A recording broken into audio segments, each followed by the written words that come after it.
My name is Bopha Malone. If you were to tell me when I was a little girl living in the refugee camp in Thailand that one day not only would I be able to come to the US, but to be able to go to college, complete it without a lot of debts that many of our students are facing, or go back to Cambodia to help build an informal school for underprivileged children in the dump site in Stingman, or build my career around giving financial educations to students and families, I wouldn't believe it. For over 10 years, I have been working in the district. Now I want to work for the district.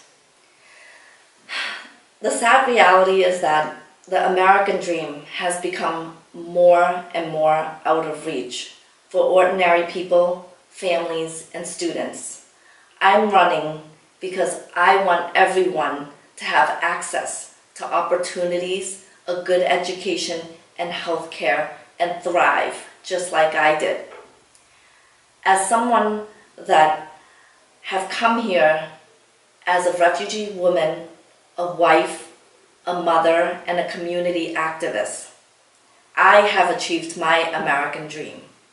Please join me and join our team in helping everyone achieve their American dream, and let's take our nation in a new direction.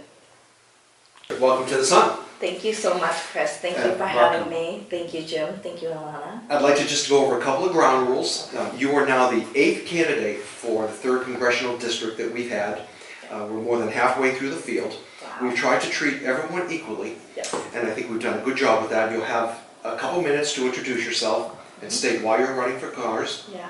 I will have some questions for you. The editor, Jim Campanini, will, and Alana Melanson will have a few questions, who's reporting from today's event, okay? Great. Thank you So, very much. The floor is yours, Bopha.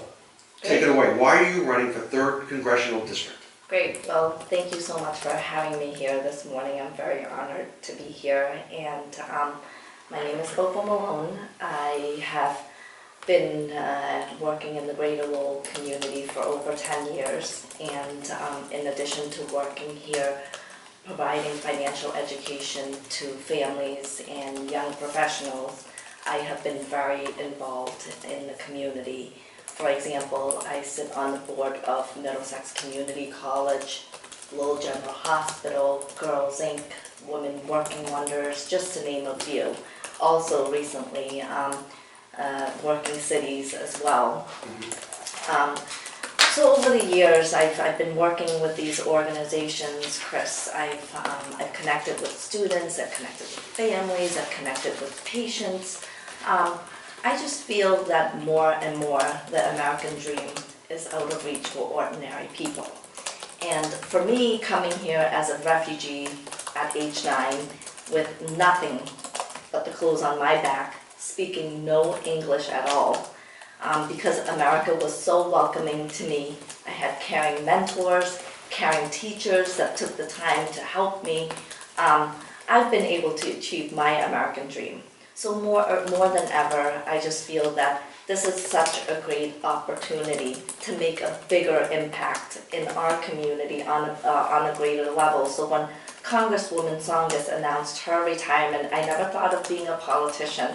But when Congresswoman Tsongas announced her retirement, I just couldn't stop thinking about it, Chris. And the more that I thought about it, the more that my heart just kept on beating and beating and beating. And that's when I realized that, you know, all of these things that I have done with my experience, with my past and everything have led me to realize that, you know, this is the opportunity in this environment that I've been working with everyone over the years, that my experience would be the type of experience that's needed in order to help our community and our nation. So, you know, why not? Okay. Why not? And that's why I'm running. I'm running to make sure that everyone achieves the American dream just like I have. So you used the word opportunity. Yes. The first edit board, we had Lori Trahan Yeah. from Westford. She had a quote during that meeting where she said, for many of the candidates in this race, it's an opportunity. For me, it's a calling. Yeah. And that was the veiled dig at candidates who do not live in the district. Yeah. You do not live in the district. You live in the Yes. town of Bedford. Yes. So how do you reconcile that to the voters? Yes. Well, the thing is, let's ask it here. For over 10 years, right? I lived in somewhere else, but I have, you know me, you've seen me. I've always been in the community here. I've done everything. So whatever the community needs, I was there. So for one, I feel that, you know, yes, I live a mile away from our district, but it's due to gerrymandering, right? So basically, I lived a mile within Carlisle, and I never thought of being a politician. And I've been working in this community. I know this community, so sometimes it's like, you know, one can argue and say, well, you don't live in here, but I worked here, and I know the community here. And if a person wants to help, can't they just help? It doesn't matter where you live. What really matters is you want to give back. Whatever the need is, I'm willing to give back, and that's what I've done. If you were fortunate enough to move on through the primary and even get elected, yes, would you move to the district? Yes, I would move. Yes, yes. Yeah. Thank you. So how do you turn your non-political background into a strength? How does that play for you? Because you mentioned that, you know, you've not run for political office before. Yeah. Okay, but you see your experience as a strength. So, so you don't think that's any drawback whatsoever? There's a little of a drawback, but it's not. The little drawback is that I don't have connections to money, right? And money is important for the race, right? But what's a strength is that I have been working with people, and I think government is about people. And I have the connections to understand them and to help them. And also with the skills that I've had in my career, I just, you know, I feel that I've been collaborating with everyone. So what's important is right now when our nation, when things aren't being done, with my experience in the past, for example, let's use the Cambodian Mutual Assistance Association. When I was working, in addition to my full-time job, and this is just activity work, it's not even my job. There was a need at the Cambodian Mutual Assistance Association. As you know, it's an organization that helps Cambodians and other immigrants. And it was about to fail. I was working and I was having kids. One can say, you know what, I don't need to be there. But the community needs that organization to stay alive. Our community needed it. I was there. Our team got together and we helped to keep the organization alive. And now it's still thriving to help our community, and our budget is over $500,000. Lowell, working cities, we need to help the Acre neighborhood. Again, it's not my job. But the thing is, I help to advocate. Our team advocated for Lowell to get that federal money from the Federal Reserve Bank. We got over $500,000 to help that community with civic engagement. So here's where I think my strength lies. My strength is not about which politics, what you're against or whatever. It's about what we need to get done within our community. When the Branch Street fire happened, I was managing people. I was helping. I was, you know, I was working. But there was a cause, there was a need in our community, and our community came together, and that's what I did. We helped to raise $260,000 for people that was in need. So that's where my strength is, Jim. My strength is about, it's not about what politics or what religion or what side you're on. It's about, listen, our community needs help, and that's what our nation right now, it's, nothing is getting done. My past and my experience is about getting things done. And I'm used to challenges. I grew up with many challenges in my life, and that's why I'm the right type of personality. You know? But how do you transfer those skills? And you're talking very Lowell-centric right now. And this is a big district. Yes, yes. Okay, it stretches out, you know, right into Gardner, Yes, Fitchburg, yes. Leominster, Yes. and then you know, cuts across Andover, comes all the way around. So how does that translate? People listening to you right now, how do you connect with those people out there and say that you're going to have their interests at heart. Yes. So the thing is, personally with myself, I've acclimated and I've had thrived, and what I've done even as part of being part of Rotary, I've already connected before with the district, and in my career in working, our footprint is within the district, so I've already done that, right? But the thing is, it's all about listening to people, and it's all about understanding and making sure you get things done for them. And in the past couple of months that I have been, that I've announced doing this, I have gone into different communities and listened to, and that's what I'm good at. I'm good at making sure I take care of people and listening to their needs. Yes, you are right that the district is very wide and very diverse and very big, but that's what I'm used to. So tell us, where have you been? Tell us a little bit about your campaign. Yeah. You've taken a leave of absence from your job at Enterprise Bank, and so tell us, have you visited Gardner? Have you been to Fitchburg? Have you been down to Andover and those other places? Yeah. So I haven't been to all of them yet. It's been really, and as you know, when I mentioned, it's a little tougher when you don't have that background, because obviously you have less staff, right, and less money. So obviously, so there's a bit of a challenge there. But I've been to a lot of communities. How many do you think you've been to? Probably 10 to 15. Okay. Yeah, and it's been wonderful to be able to connect with these people, to understand what they need, and as you mentioned, Jim, it's different when you go to these other communities. Here in our community around here, immigration is a #1 issue, or housing or things like that. But then when you go to another community, it's like climate change, so it is different. But what is I find that resonate with everyone, and it's the same, is the issue of healthcare, opioid addiction, and housing. And we'll hit on some of those issues. Yeah. I'd like you, in the 10 or 15 communities that you've been to, can you give us a specific anecdote where a voter just really touched you with his or her story, and how a congressman or a representative in Congress can help that person?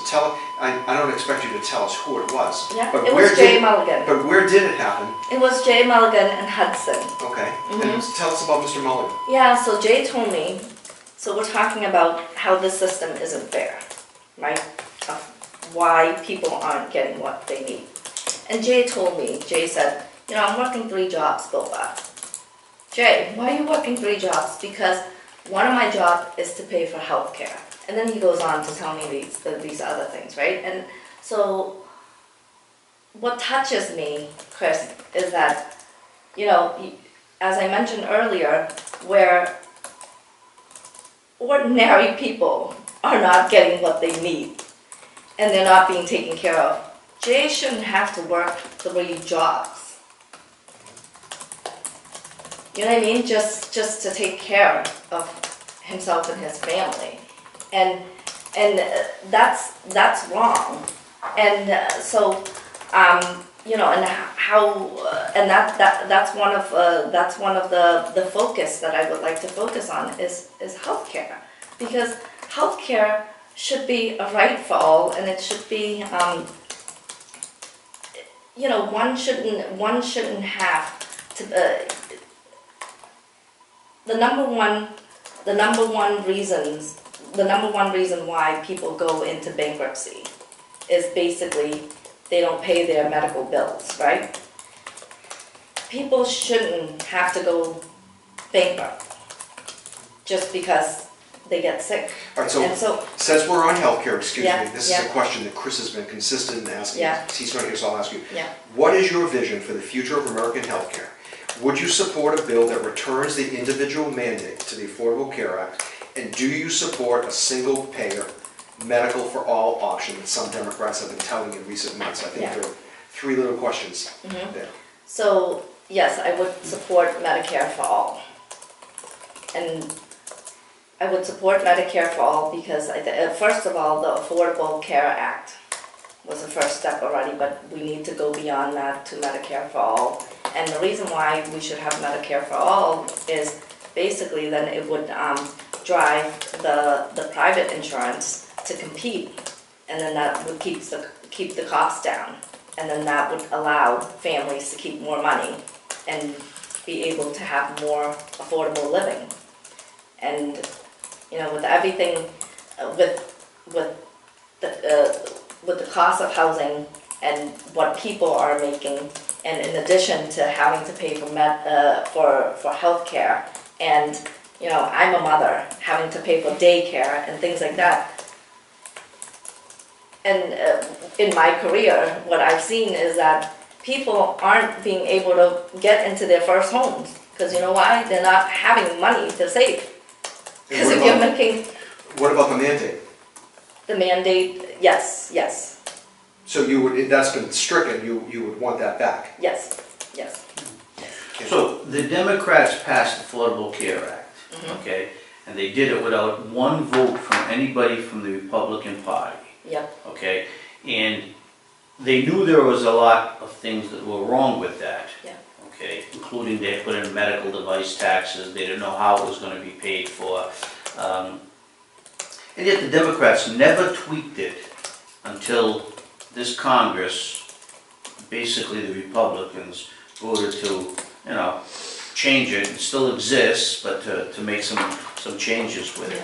So do you blame the Democrats for not doing anything to basically lower costs for people? I mean, I think that's what Jay Mulligan was getting at, that his health care costs are basically unaffordable. Right. And he has to work 3 jobs. Yeah. Okay? Yeah. And so this administration, whether you like them or not, is trying to do something at least to lower the costs, make more competition across state lines. Why should you have why do you just have to, if you're a resident of Massachusetts, why should you just have to buy your insurance in Massachusetts? Why can't you go to New York if it's got a better deal for you? So you think, you know, competition, if you really want competition, is that something that would help to lower costs for healthcare? I mean, people should be able to buy anything they want. Why are they mandated to buy it in Massachusetts? So I guess your question is... Yeah, how would you change the Healthcare Act? Easy to say go to Medicare for all, Yeah. but who's going to pay for it? I mean, Medicare basically, people who work pay taxes. Right. It goes to Medicare Right, tax. right. Okay? But if you just give it to everybody, the system will be overwhelmed, like Social Security. It'll eventually go insolvent. So how do you pay for that? I mean, it's easy to say Medicare for all, a single payer system, but you still have to pay for it. And I don't know where this gets us, you know, except you bankrupt the nation. So there's got to be some mechanism to either pay for this, to create eligibility requirements. I mean, you can't have Medicare now until you're 65. Right. Okay, or Right. at least Right. go on it. So if you want everybody to go on it, Right. I mean, how do you afford it? How do you keep the system going? Well, I think we can, I don't have the answers to everything, right? I don't have the answers to everything. But at the same time, I think we need to look at, you know, in terms of taxes.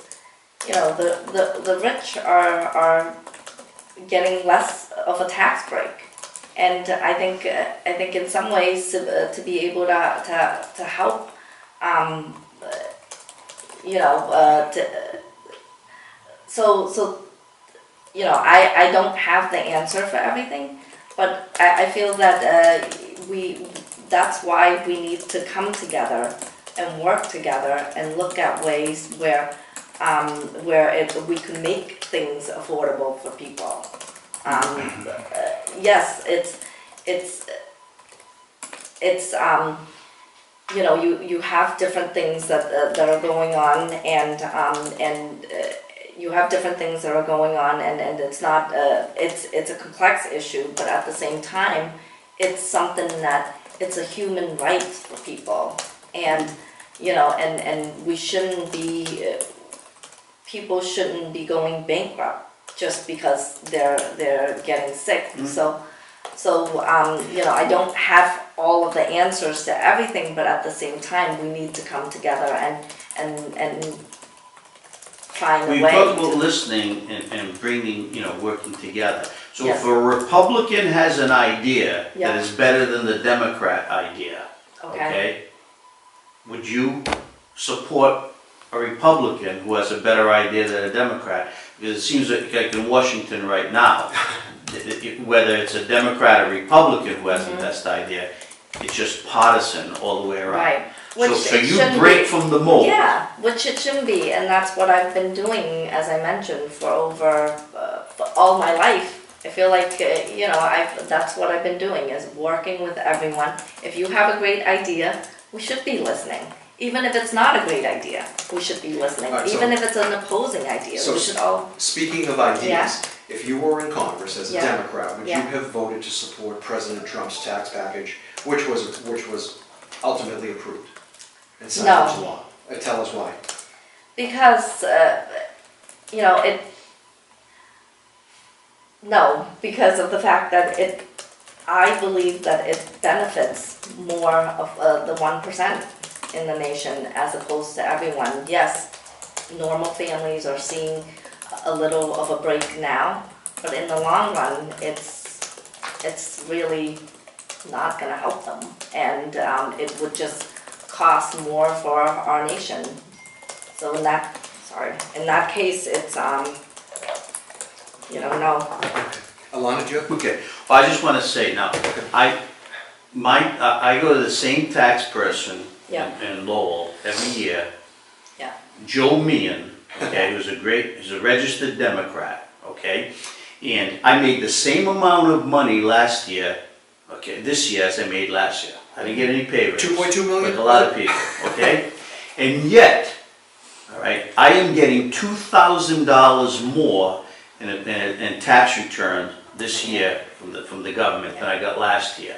And I said to Joe, you made a mistake. He says, oh no, that's the Trump tax plan. He says the middle class and a little higher, he says it affects the high wage people differently, but he says this was good for the middle class person. He says, and that's why you're getting more money in your pocket.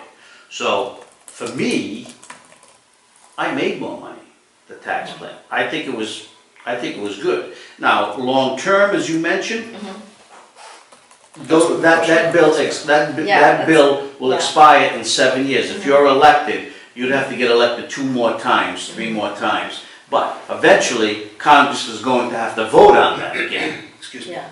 But right now, it did pretty good for me. It did for you, You but know? I don't think it did for everyone. I mean, Well, who, the rich?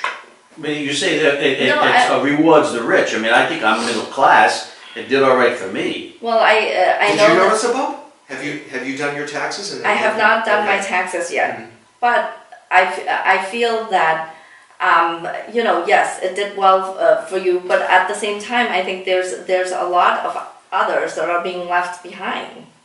I mean, it's you know, we could disagree on that because you did see that there was a bump for you, and how you see yourself is a middle class, but then there are others that are you know, there's a bunch of people that are not going to benefit from this in the long run. Okay, I'd like to, Alana, do you have a question? Yep. So one of the things that we've been asking candidates is about, you know, where you stand on the DACA issue, and you know, if you would have supported funding the wall in exchange for, you know, giving DACA recipients a path to citizenship. What do you think about this issue?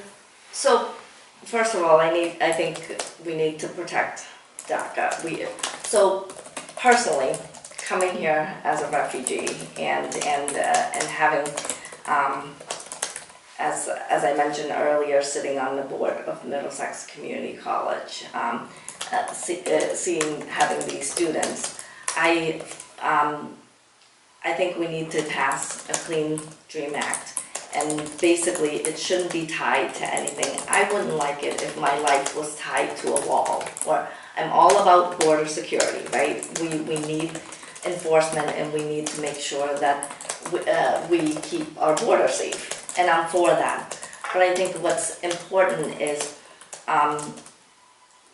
making sure that we provide a clean path to citizenship for this 1.8 million people. And I just, coming from my own experience, I just wouldn't want my child or anyone to have to use me as a bargain for a wall that some of us don't want. And I just, it doesn't make me feel good about my life. I mean, I don't... So you would not have taken the deal? No, I would, yes. Okay. I would do some, I'm not a black and white person in a way of we have to do this or no. It's more about let's not use people's lives as bargaining chips here. So the dreamers then are gonna get kicked down the road, okay? Yeah. Because there's a chance here for a compromise. So that goes unresolved, there's no wall, and the dreamers now, by the end of March, could be kicked out of the country. Well, so what does that solve for them? I mean that comes down to the question. Do you hold your nose and say, okay, vote for the wall, but at least we take care of 1.8 million people? But now, what is it doesn't look like the administration's going to give in, and it doesn't look like the politicians, mostly Democrats, are going to give in. So what does it resolve? Well, I think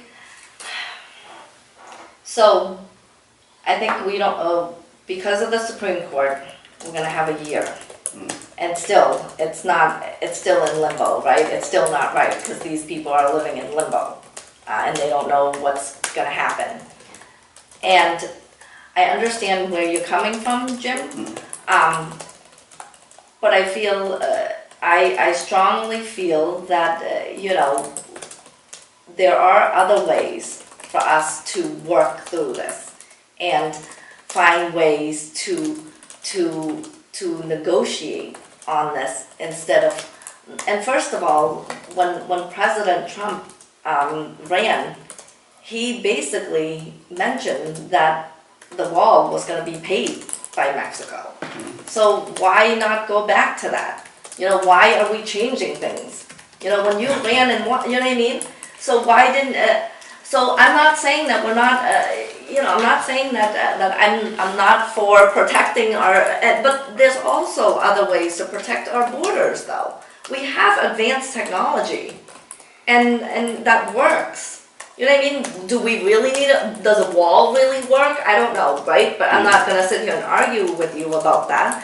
But at the same time, I feel like, why are we bringing DACA when DACA wasn't part of when he got elected, he mentioned he's going to have Mexico pay for it. I don't think, I wouldn't all of a sudden bring up DACA this is just using them to do that, and I don't like it. If I was in that position, I wouldn't. Where do you stand on sanctuary cities?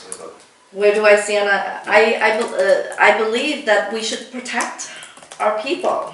And I know that Lowell is not, and I know that our some other communities are, and but I think we do a good job here. I do think that we do a good job. Our chief, have done a good job in terms of basically protecting our people. So I think because of the community that we have. Now, you came here as a refugee with your family. Yes. You immigrated legally. Yes. okay? You probably went through a lot of pain and suffering with your family in a refugee camp. I know a lot of people in the Cambodian community who went through that. But you came here legally. Yes. Okay? Look at yourself. You're a very successful businesswoman and stuff. You've worked hard. You all know that. Okay? And and how does it make you feel that someone who just breaks the law comes here? Not the people who overstayed their visa, but people who just came through the border, okay, and then maybe even broke the law with I'm not saying violent crime, but they don't adhere to the law and stuff. You think they should stay in the country? They should, just because they have a family here, they started a family here, that they shouldn't be deported? I mean, there's legal immigration, okay, and I know people, and then there's illegal immigration. Yeah. Okay, people get upset now. You can't even use the word illegal anymore, and yet, if we don't stand for the law in America, why do we even have it? I can't imagine someone else who's living in that situation and was not as lucky as I was, right? And then people come here that way because they're desperate. They need to, and whether it's because, you know, they're fleeing their country from war or persecution, or whether it's, you know, for economic reasons and things like that. I just, you know, I get what you're saying, and I do understand, and I believe that we need to work at it and make sure that we provide a pathway for people properly. And for those that are coming here, that they've committed small crimes, I think we need to look at it in a humane way, in a way of, you know. On that topic, Yeah. okay, there's a debate going right now on Beacon Hill between the administration and the local state rep, and including a candidate for the 3rd District, Juan Matias. They think 6 hours is sufficient to hold an immigrant who is accused of who is under suspicion for a crime. The governor wants that to be a violent crime. The governor wants that wants 12 hours. What do you think is sufficient? The police chief in Lowell thinks 6 hours. They want to be able to hold them at least 6 hours to give ICE a chance to take those people into custody and vet them. So the bill, Jamie Eldridge and Juan Matias have filed a bill saying that they want to limit it to 6 hours. The governor thinks that 6 hours isn't enough time for ICE to, you know, to get there and to process these people, to find out about them. Okay, so that's where there's a stalemate on Beacon Hill right now between the 6 hours and the 12 hours. Are you familiar with that issue? So it's between the 6 hours and the 12 hours. After 6 hours, local police would have to release them, even if they have a violent crime in their background. Okay, they can be released into the community. So if ICE doesn't get there in time, tough luck. And the governor says that he feels it should be extended to 12 hours because, you know, they could be having just to give them the extra time to do that. So what is proper? I think 6 hours. 6 hours, okay. Yeah. All right, so now I'm going to make this very simple Yeah. because I want to move on. So the 11 to 12 million people who are in this country right now, okay, who as undocumented immigrants. Okay. The Bopha law, we let them all in. Let's just say we let them all in, okay, and we start new. What is the new law going forward? These people who are desperate, these people who are living in strife-strewn lands and stuff. Do we stop them at the border after we change the policy and let in everybody who's already here? We give them citizenship. Everybody who's here in America, we give them citizenship. So now what's the new law going forward? What happens to those people now who are trying to get across the border? What do we do? Do we let them in? Do we stop them? Do we deport them? We all need to follow the law going forward. What it would be is, and first of all too, it's like, you know, obviously, it's tough to sit here and just say, okay, this is exactly what we do, and because it's like people come differently, and there are different situations why people come here, right? So we need to kind of look at it in different situations.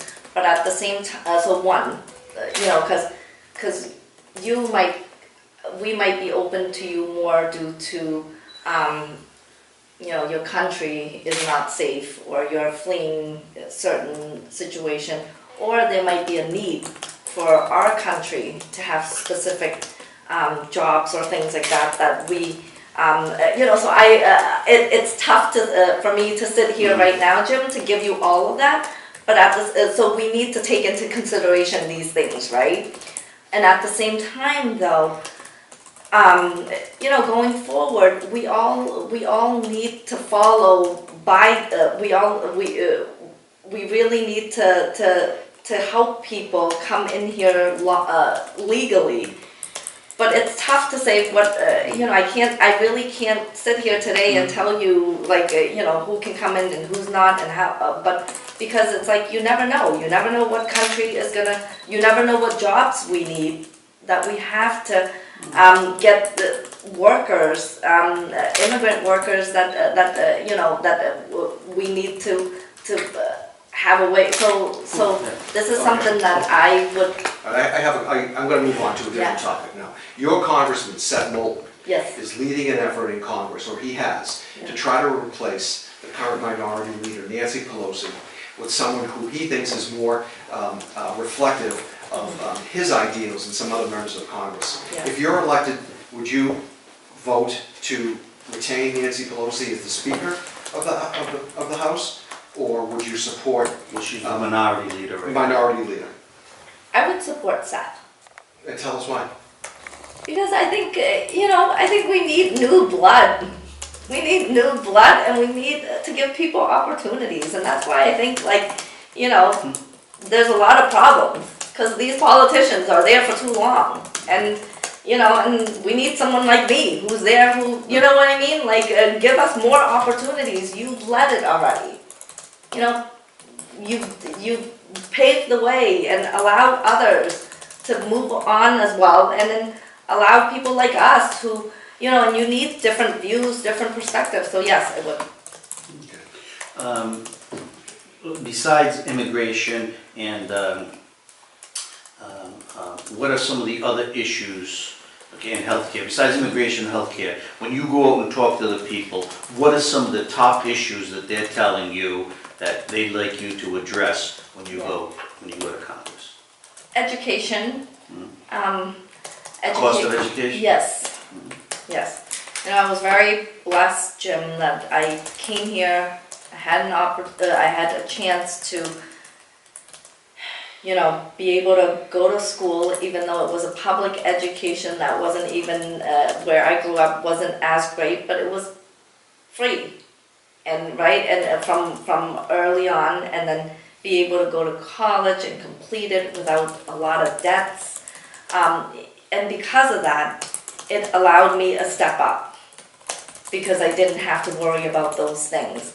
And so education, I'm a big proponent of making our state university tuition free, and so I think it's a right I think we need to pay forward to our young people, where I think our nation would be better off if we educate our students and allow them, if they are willing to go to school and they want it, we should be able to give it to them. And I know that some people might disagree with that, but personally I think, it's because of that foundation that I had. I don't think a lot of people would disagree with it. The question would be, is how would you pay for it? And several of your colleagues in this race have said that they would support having community college be free, not so much the university system. So could you give us a plan on how you would pay for it? What would you tax? Or what would you tax? So the 1% that are getting a break, I would tax them. The more they make, the more we should tax them. And yes, you might not, you might disagree with that, but, you know, it helps our nation. Basically, you're paying forward, and I talked to even people that are within the, some of the people that are benefiting from this. And I hear them, they even said it. They're like, you know, we are very lucky that we have this, and I know it's within my favor that I get this. But you know what? It's like, I would rather be able to share it with everyone. So I see that view, and I feel the same way. I feel like the more I make, the more I should give. Because, you know,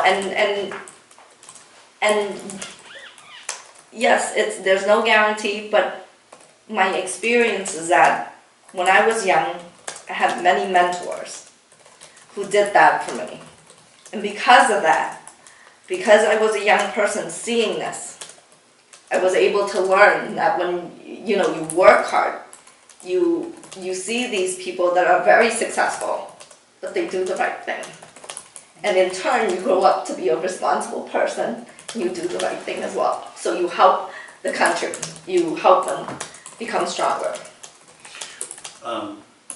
One of the reports that just came out today was that private colleges, because they have such large endowments, they're using more of their money to keep tuition costs down. So you can actually go to private college like Harvard and come out with less debt than if you went to a public college. They're claiming that now it's within 7%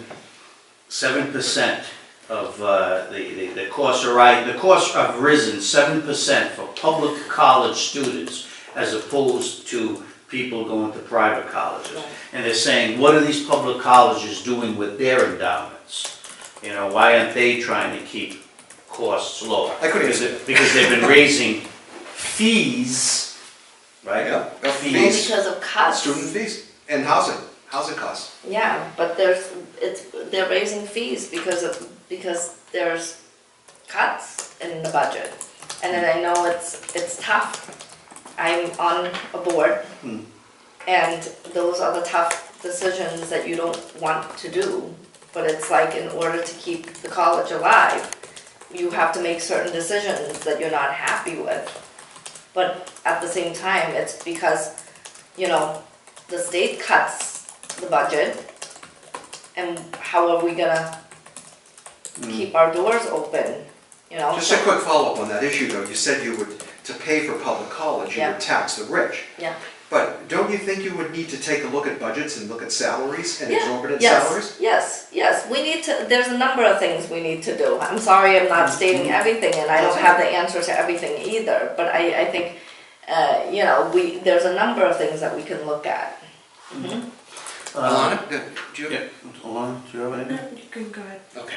Well, I was just moving to jobs. Yeah. Okay, so job creation is important. Yep. And certainly you talked about Mr. Mulligan having to work 3 jobs. You would like that, and that must take him away from his family a lot. So what are your thoughts on job programs, getting more young people into jobs that are best suited for their talents and stuff? Any ideas on economic development and growth that could spur more of these jobs? I mean, your thoughts? Yeah, I think, so we need to, so in terms of being on the college board and looking at it from an education perspective, we need to look at the jobs that are coming up, right? And better training our students to be prepared for those things and attracting jobs, good jobs into our neighborhood. One, and two, I think, making sure that we have good paying jobs, not just jobs that are, you know, that people are working, but they still can't afford the cost of living and being able to save. So I think another thing that what we should do is raise the minimum wage, because the minimum wage has been stagnant, I think, since like 1970. So I think at least we should, you know, I know there's been talk, but we should at least raise the minimum wage to $15 and tie it to inflation, so that we don't. So you'd be in favor of a federal law raising it to $15? Yeah, of course, $15. yes. Now, one of the things you're close to the community college. You see how that operates. So one of the constant things we hear from the business community is that there aren't enough skilled American students or graduates to fill some of these high-tech jobs that they're looking for. So once again, they rely on bringing in foreign students, who have these skills. Do you believe that's true, that there aren't enough American students to take these jobs? Or, you know, do you think businesses are just trying to exploit foreign labor by getting them over here to work for less money? Or do we have enough American students who could fill these jobs? I mean, we hear this constantly, and yet, you know, we hear that the community colleges are training these people for these jobs and they can't get them. So, I don't know. I think it's a mixture. I mean, I think it's both. I think, see, because they bring them in on those H-1B visa programs and stuff. Now, I know some of those are, you know, you always talk about the restaurant industry, they always need help, Cape Cod and the tourist industry and stuff like that, and they do that, they bring them in, but even that has been cut back in the last few years. But these high-tech skilled jobs, it just seems, it's a conundrum, because I keep hearing this, and yet community colleges and colleges are turning out some of these skilled people.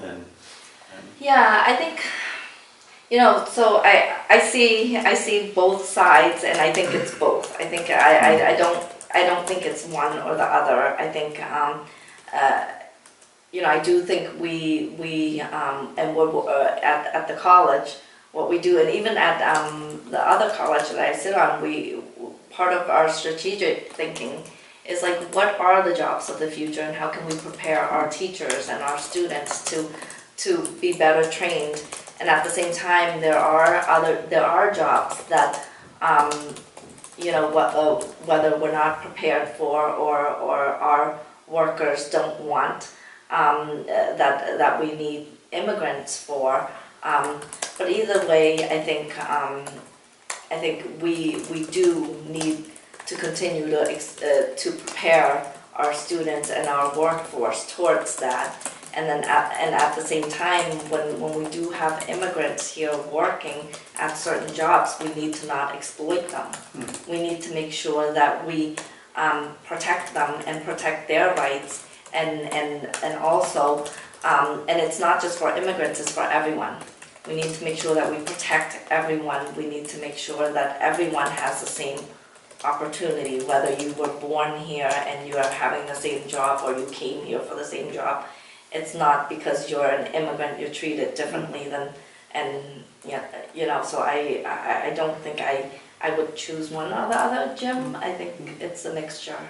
We've been going about an hour now. Do you want to, well, what about the Saunders question that you've asked about how Nikki has carved out some niches? Yeah, that's a good one. Well, Nikki Saunders says, you know, it's very difficult to pass a law, get a bill passed to a law, but Nikki has been very effective in picking out these things that mean so much to certain groups of people, where she was involved in, you know, the sexual military assaults on women and gays and for all people. But she started with the women because there was a lot of, and she got, you know, she reached out to the Republicans, and they saw this was a big problem. She got that law passed. She worked with the New Balance, you know, to get them to honor, you know, the Made in America, the Berry Amendment that was set up there in 1947. She's been very effective in protecting, you know, the Hanscom Air Force Base, and making sure that survives, and all the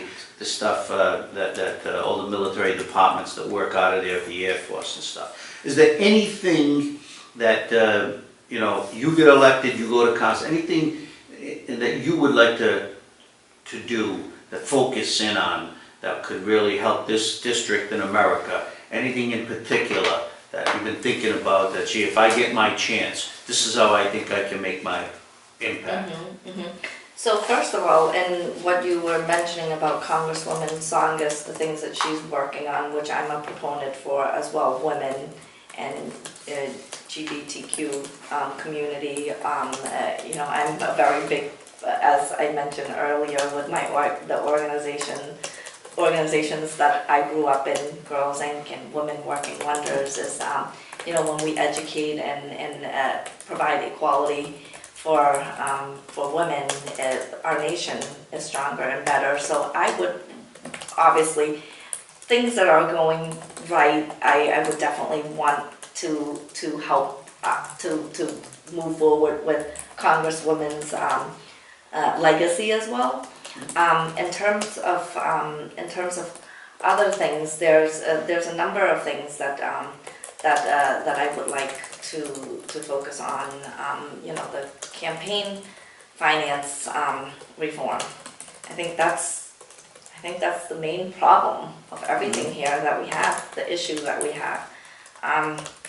You know, so I think To take out, limit the money that comes into the campaign. Yeah, because I feel that that's the root of a lot of evils here. You know, a lot of issues that we have in our community stems from that.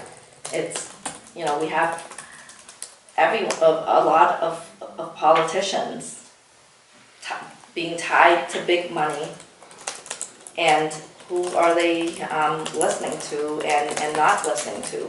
And so basically, I would want to work on that. Can you give us a specific though on that? You know, Nikki's predecessor, Marty, as you know, had a great legacy in that regard, but then it got overturned in the Supreme Court. So what would you do specifically to return some form of campaign finance reform? I think we should have public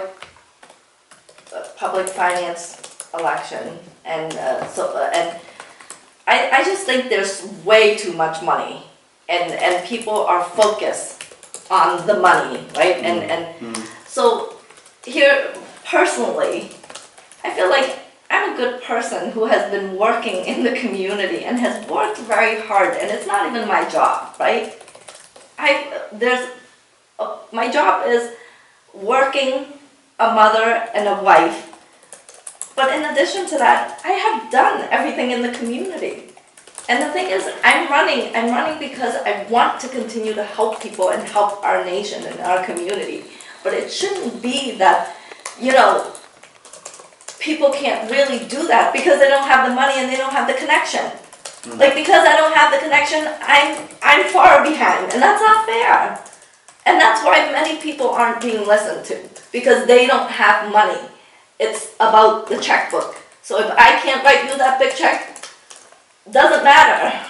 So that's why people aren't getting anywhere. So that's the problem, and I would fix that.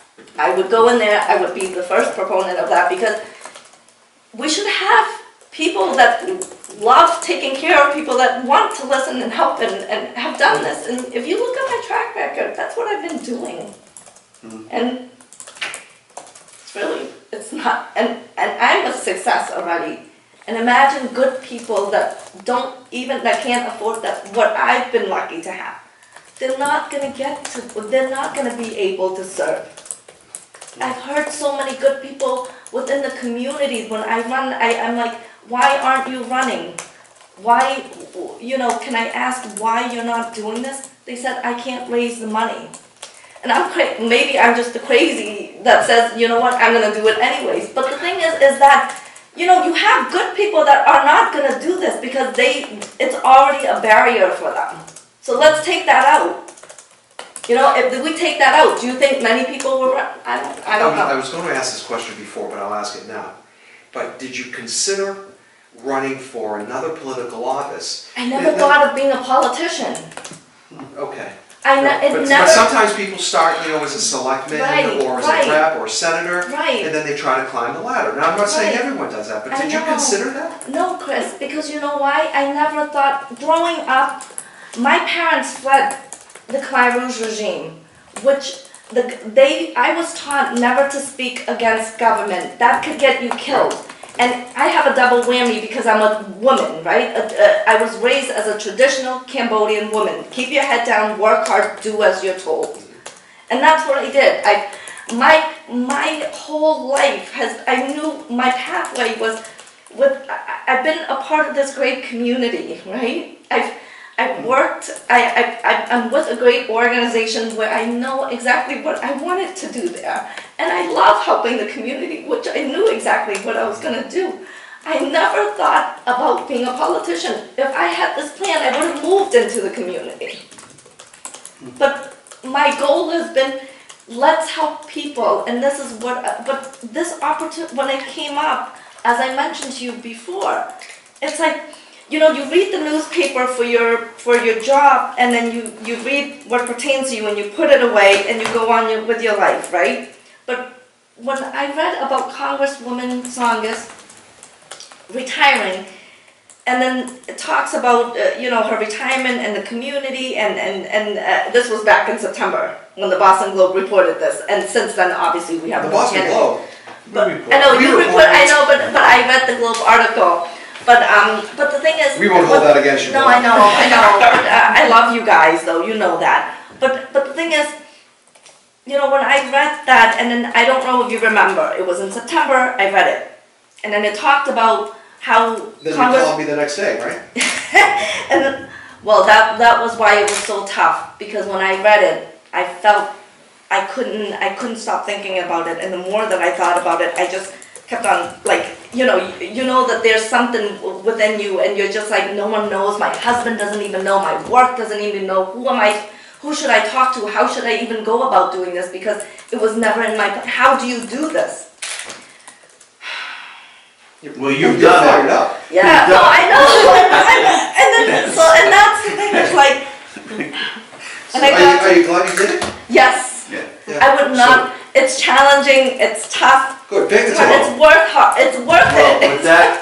with that, I want to I think- thank you yes. for coming in and expressing your thoughts, and you've been very candid, in a lot of ways inspirational. So we wish you the best of luck, and hopefully we'll see you again when we run our debates. Yeah, thank you so much. I really appreciate you, and you know, thank you for. I've been working. You don't have to thank us anymore. You've done it. No, I know, but you know what? You both. I know you both well. And Alana, I'm sorry I don't know you that well, but you know, I feel She's a like, good person too. No, I know you are a good person, but I just So is feel like Tammy. in working in this community, there have been many people here that have been so Yeah. open in helping me and to help others, and I just. You know, I really appreciate the community for what they've done for me, because I wouldn't be where I am.